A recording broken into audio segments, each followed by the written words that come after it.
Hey guys, it's me again. Let's continue where we left off, shall we? Alright.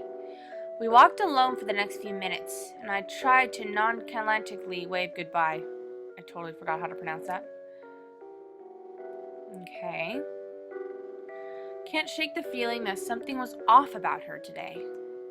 Maybe I'm imagining things thanks to that voice in my head, but she almost seemed as tense as me. Damn it. That's my boyfriend texting me. He's set as a lightsaber. Hold up. Let me turn my phone on silent real quick. Alright. Now let's start again. I better head back before Rin starts worrying. I turned to walk home, but... Mark... ...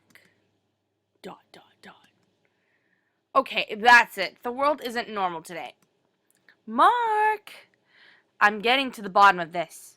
I walk for a few seconds and pretend not to notice, before spinning around.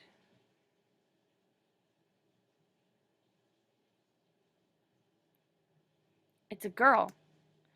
She stands out. Long purple hair and a red ribbon swaying in the breeze. She reappears in an alleyway to my left, and I see her lips move. Hello, me. The minute I step towards her, she points to her right. It's the road that leads back to my school. I look back at her. Or at least I would have had she not already disappeared. That arrogant... Alright, now she's really done it. I'll run through this town all night if I have to. You're messing with the wrong guy. Before I realize it, the sky darkens and clouds drift in. From time to time, I catch a glimpse of something white out of the corner of my eye, but it disappears before I can identify it.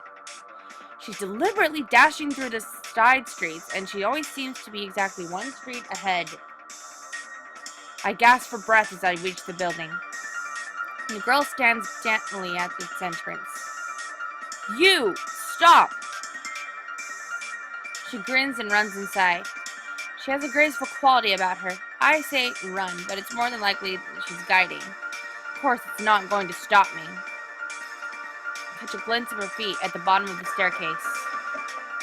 To the left hall. You're running out of places to run. Stairs again? No, wait, these are stairs to the roof. Why is the door unlocked in the first place? No matter, it's over now. The sky turned black before I realized it, and the snow drifts cautiously down. The last piece of the puzzle falls into place. The purple-haired girl, the snow, the black sky. I saw it all in my dream.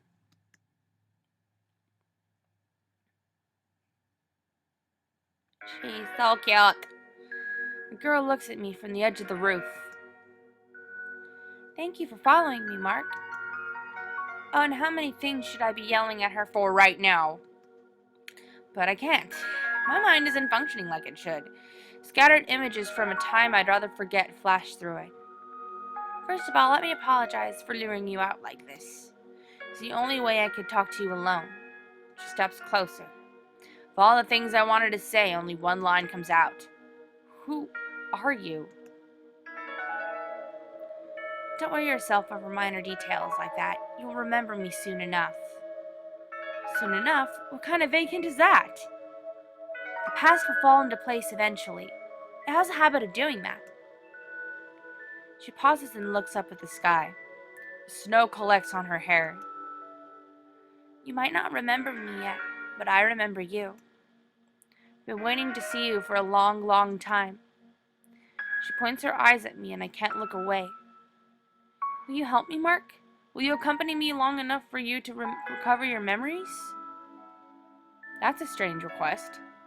My thoughts vanish. I nod unthinkingly. I will, but you owe me something first. Tell me your name. I feel her warmth before we even touch. She walks up to me and she pauses an inch away, breath turning to mist. Myra. I hear her name and her ribbon flutters before me. The memories taunt me. I've seen her, seen this, but a cold breeze strikes me as she steps back. I'll visit you someday soon. In the meantime, if you ever need me, come to this rooftop by yourself when the sky turns black. If you call out to me, I'll come to you. What are you, a vampire? Maybe. A ghost? She smiles faintly. I'll leave that up to you. One by one, her footsteps grow distant. Well then, goodbye, my... Her final words are lost as she steps off the edge of the roof. Wait, steps off the edge? What the... I dash to the edge of the roof as fast as I can and look down. But there's nothing. Not even a footprint on the freshly fallen snow. My head is spinning. I don't want to think. I don't want to. It's there. It's there and it keeps coming back. I see her and... What was it she called herself? The person I wish I had never met. Is she here to haunt me? Then why do I feel so... The girl in the sunset watches me, like a figure in a faded photograph. She watches me, like a portrait, like yourself in a house of mirrors, watching. Always watching. She just won't blink. All the while, the snow continues to fall. Myra's figure dances through my mind, trapping me somewhere between curiosity and awe. It's the beginning of winter. As the snow dusts the city streets, I can't help imagining that her footprints will turn up very, very soon.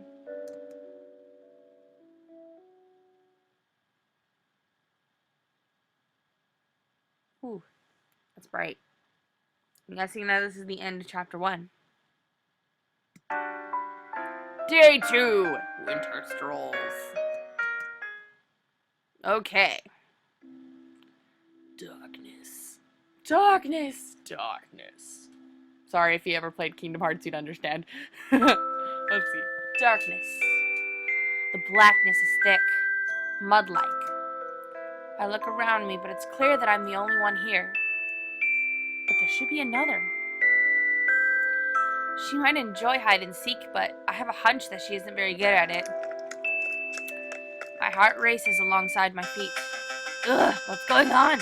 My body feels light. That is so loud. I'm gonna lower the volume a bit. Ugh, what's going on? My body feels light. Just a little more. She's close, I know it. Oops. Sorry about that. Let me continue. Okay, what the heck happened? Oh, there it is. She's close, I know it. This song, I know I've heard it before, but where? Ah!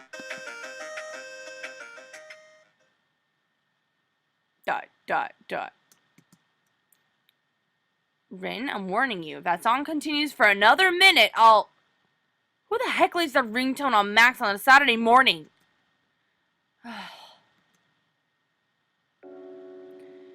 The next thing I hear is the sound of rushing water as I prepare for the morning. There's something odd about the lucidity of that dream. 2 days in a row, too. Unless this is Myra's doing. Somehow. Except no, this can't be anything more than a coincidence. I'll approach it logically. For one thing, I never did figure out how she disappeared from the roof.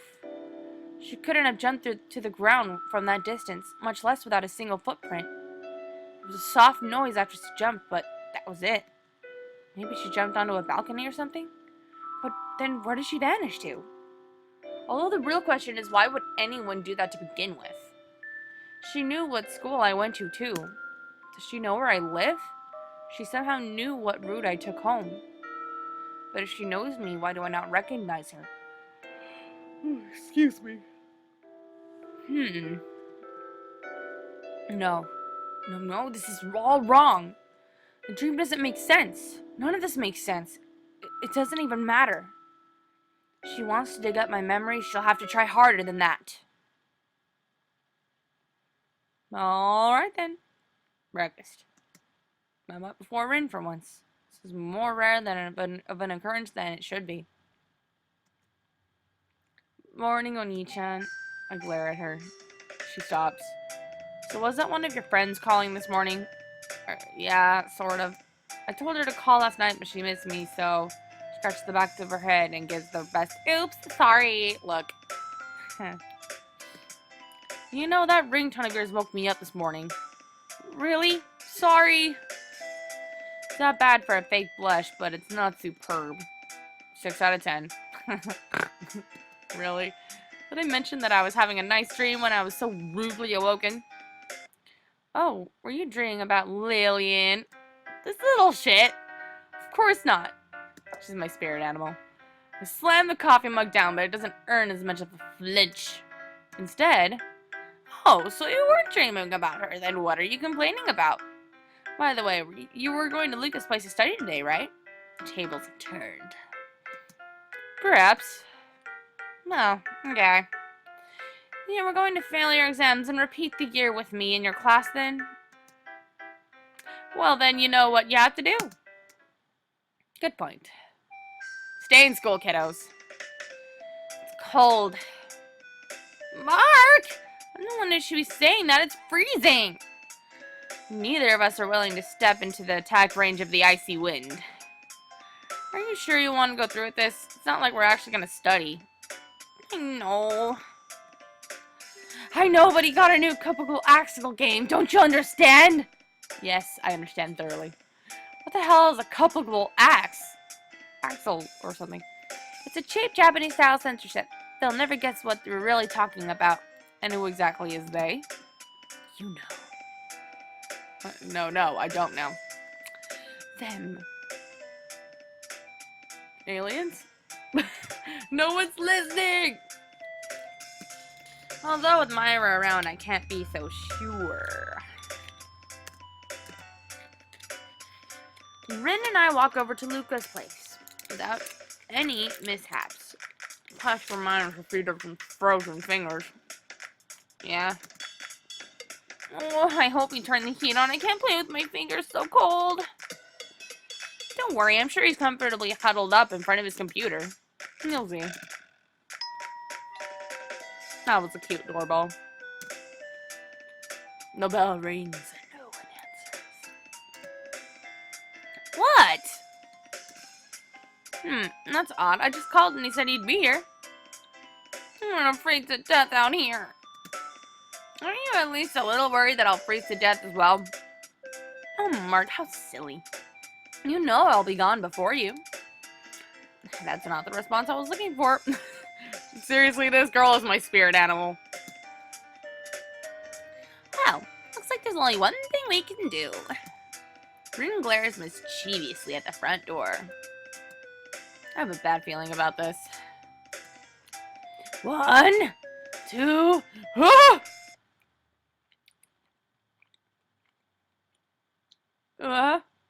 what's this? A heavenly silhouette has come to harvest my soul already. Okay, sorry, I shouldn't have read it that way. Life is what it is, I suppose. Goodbye, cruel world.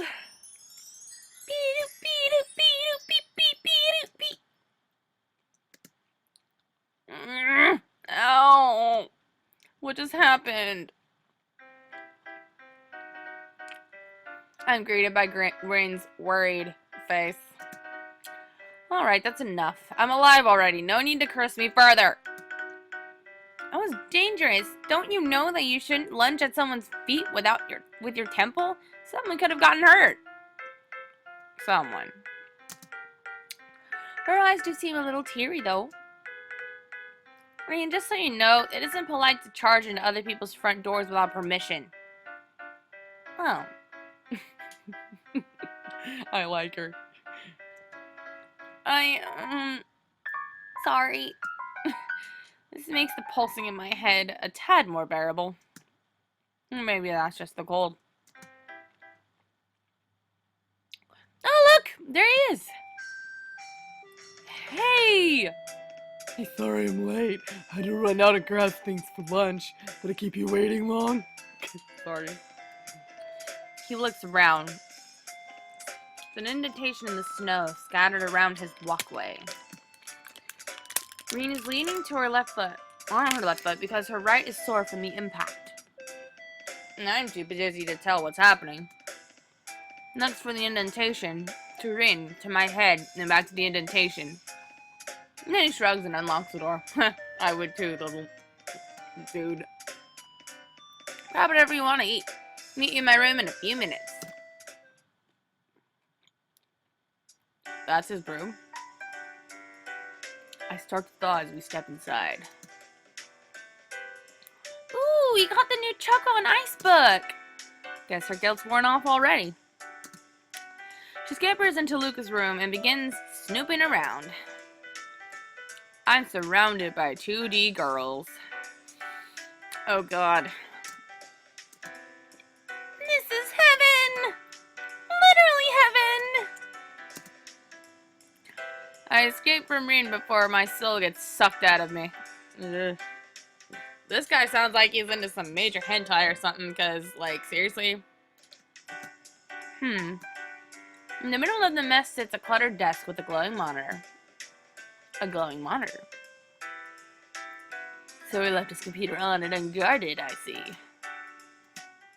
I admit that I'm curious, but am I that curious? Oh god. This is gonna be a tough decision, guys. I'm curious too. Let's do this.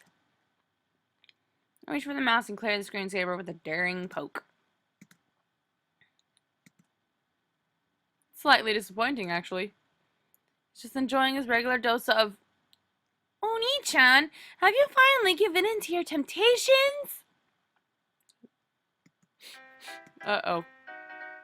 I knew it was only a matter of time. Alright, I got this. Take a deep breath and try to think of an excuse. This isn't the time to be taking in deep breaths. Don't think, just talk. I was just... Correction. Don't think, just say something coherent. Well, there's no need to be shy. We both know it would happen someday. It's not what it looks like. I swear, the computer was like this when I got here. It's okay, Mark. It's normal to be curious. Will I regret asking precisely what you mean by curious? Well, you know. Well, you know, from looking at the screen, it's clear that they're about to... What the actual? I see you finally fallen, Mark. Oh god, I smell a yaoi. Every time he laughs like that, he does it for a reason. If you ever want to borrow anything, don't hesitate to ask. I'm always willing to aid the unenlightened in their journey to paradise. Oh god, I need an adult! Lucas used dark invitation. It's super effective! Oh god! Was that a Charmander cry? I fainted along with my reputation. Oh my god, are you serious?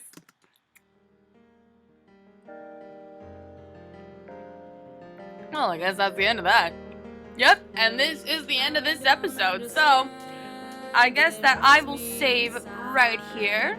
As I close that off, I'll save right here, and I will see you next episode, you guys, okay?